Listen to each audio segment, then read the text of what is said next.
بسم اللہ الرحمن الرحیم۔ السلام علیکم ناظرین، حضرت محمد مصطفیٰ صلی اللہ علیہ وآلہ وسلم کی کوئی بہن نہیں تھی، لیکن جب آپ سیدہ حلیمہ سعدیہ رضی اللہ تعالیٰ عنہ کے پاس گئے تو وہاں حضرت محمد صلی اللہ علیہ وسلم کی ایک رضائی بہن کا ذکر بھی آتا ہے جو آپ کو لوریاں دیتی تھی۔ ان کا نام سیدہ شیمہ رضی اللہ تعالیٰ عنہ تھا۔ شام کے وقت جب خواتین کھانا پکانے میں مصروف ہو جاتی تو بہنیں اپنے اپنے بھائی اٹھا کر باہر لے جاتی۔ ہر بہن کا خیال یہ ہوتا کہ میرے بھائی زمانے میں سب سے زیادہ خوبصورت ہے۔ بنو سعد کے محلے میں بچیاں اپنے بھائی اٹھاتی، ایک کہتی دیکھو میرے بھائی جیسا کوئی نہیں، تو دوسری کہتی میرے بھائی جیسا کوئی نہیں۔ اتنے میں جب سیدہ شیمہ رضی اللہ تعالیٰ عنہ اپنا بھائی سیدنا محمد مصطفیٰ صلی اللہ علیہ وآلہ وسلم اٹھا کے لے آتی اور دور سے کہتی میرا بھائی بھی آ گیا ہے، تو سب کے سب بچیوں کے سر جھک جاتے۔ سب کہتی نہیں نہیں، تیرے بھائی کا مقابلہ کوئی نہیں کر سکتا، ہم تو آپس کی بات کر رہے ہیں۔ ابن حشام سیرت کی سب سے پہلی کتاب ہے، اسی میں یہ واقعہ لکھا ہے کہ سیدہ شیمہ رضی اللہ تعالیٰ عنہ پیارے نبی حضرت محمد مصطفیٰ صلی اللہ علیہ وآلہ وسلم کو اپنی گود میں لے کے سمیٹتی اور پھر جھومتی اور پھر لوریاں دیتی، اور لوری کے الفاظ بھی لکھ دیے گئے ہیں جن کا ترجمہ ہے اے ہمارے رب، میرے بھائی محمد صلی اللہ علیہ وآلہ وسلم کو سلامت رکھنا۔ آج یہ پالنے میں بچوں کا سردار ہے، کل وہ جوانوں کا بھی سردار ہوگا، اور پھر جھوم جاتے۔ پھر وہ زمانہ بھی آیا کہ پیارے نبی حضرت محمد مصطفیٰ صلی اللہ علیہ وآلہ وسلم مکہ چلے گئے اور سیدہ شیمہ رضی اللہ تعالیٰ عنہ بھی جوان ہو گئیں۔ ان کی شادی بھی کسی قبیلے میں ہو گئی۔ حضرت محمد مصطفیٰ صلی اللہ علیہ وآلہ وسلم نے اعلان نبوت کیا۔ 13 سال کا وقت بھی گزر گیا اور آپ صلی اللہ علیہ وآلہ وسلم مدینہ منورہ تشریف لے گئے۔ جب غزوات کا سلسلہ شروع ہوا تو جس قبیلے میں سیدہ شیمہ رضی اللہ تعالیٰ عنہ کی شادی ہوئی تھی اس قبیلے کے ساتھ مسلمانوں کا ٹکراؤ ہو گیا۔ اللہ رب العزت نے مسلمانوں کو اپنی رحمت سے فتح عطا کر دی، تو اس قبیلے کے چند لوگ صحابہ کرام رضی اللہ تعالیٰ عنہ کے ہاتھوں گرفتار ہو کر قید کر دیے گئے۔ تب وہ لوگ اپنے قیدیوں کو چھڑانے کے لیے فدیہ جمع کرنے لگے۔ قبیلے کے سردار بھی گھر گھر جا کر رقم جمع کر رہے تھے۔ چلتے چلتے وہ سیدہ شیمہ رضی اللہ تعالیٰ عنہ کے گھر بھی پہنچ گئے، جو کہ اپنی عمر کا ایک خاصا حصہ گزار چکی تھیں۔ کہنے لگے کہ اتنا حصہ آپ کا بھی آتا ہے۔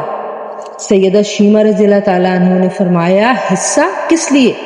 لوگوں نے کہا جو لڑائی ہوئی ہے اور اس میں ہمارے آدمی گرفتار ہو چکے ہیں۔ باتیں کرتے کرتے کسی کے لبوں پر محمد مصطفیٰ صلی اللہ علیہ وآلہ وسلم کا نام بھی آ گیا۔ سیدہ شیمہ رضی اللہ تعالیٰ عنہ سن کر کہنے لگی اچھا، تو کیا انہوں نے تمہارے لوگ پکڑے ہیں؟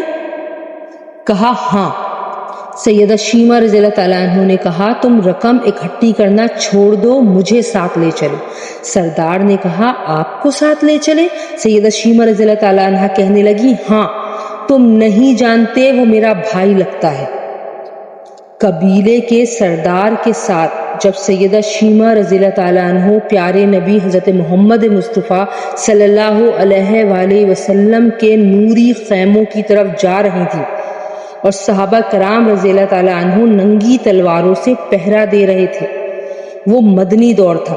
سیدہ شیمہ رضی اللہ تعالیٰ عنہ قوم کے سرداروں کے ساتھ جب آگے بڑھنے لگیں تو صحابہ رضی اللہ تعالیٰ عنہ نے تلواریں سونتی اور پکارا او دیہاتی عورت رک جا، دیکھتی نہیں آگے کوچہ رسول صلی اللہ علیہ وآلہ وسلم ہے، آگے بغیر اذن کے جبرائیل بھی نہیں جا سکتے، تم کون ہو؟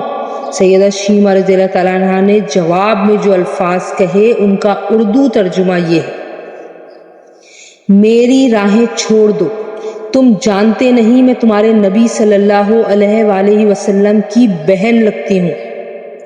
تلواریں جھک گئیں، آنکھوں پر پلکوں کی چلمنیں گر گئیں، راستے چھوڑ دیے گئے۔ سیدہ شیمہ رضی اللہ تعالیٰ عنہ حضرت محمد صلی اللہ علیہ وسلم کے خیمے میں داخل ہو گئیں تو پیارے نبی حضرت محمد مصطفیٰ صلی اللہ علیہ وآلہ وسلم نے جب انہیں دیکھا تو فوراً پہچان گئے۔ آپ صلی اللہ علیہ وآلہ وسلم فوراً اٹھ کھڑے ہوئے، فرمایا بہن کیسے آنا ہوا؟ کہا آپ صلی اللہ علیہ وآلہ وسلم کے لوگوں نے ہمارے کچھ بندے پکڑ لیے ہیں، میں ان کو چھڑانے آئی ہوں۔ حضرت محمد مصطفیٰ صلی اللہ علیہ وآلہ وسلم نے فرمایا بہن تم نے زحمت گوارا کیوں کی؟ پیغام بھیج دیتی، میں چھوڑ دیتا، لیکن تم آ گئی، اچھا ہوا ملاقات ہو گئی۔ پھر حضرت محمد مصطفیٰ صلی اللہ علیہ وآلہ وسلم نے قیدیوں کو چھوڑنے کا اعلان کیا۔ کچھ گھوڑے اور چند جوڑے سیدہ شیمہ رضی اللہ تعالیٰ عنہ کو تحفے میں دیے، کیونکہ بھائیوں کے دروازے پر جب بہنیں آتی ہیں تو بھائی انہیں خالی ہاتھ نہیں لوٹایا کرتے۔ پیارے نبی حضرت محمد مصطفیٰ صلی اللہ علیہ وآلہ وسلم نے بہت کچھ عطا کر کے ان کو رخصت کرنے کے لیے آپ صلی اللہ علیہ وسلم خود خیمے سے باہر تشریف لے آئے تو صحابہ رضی اللہ تعالیٰ عنہ کی جماعت منتظر تھی۔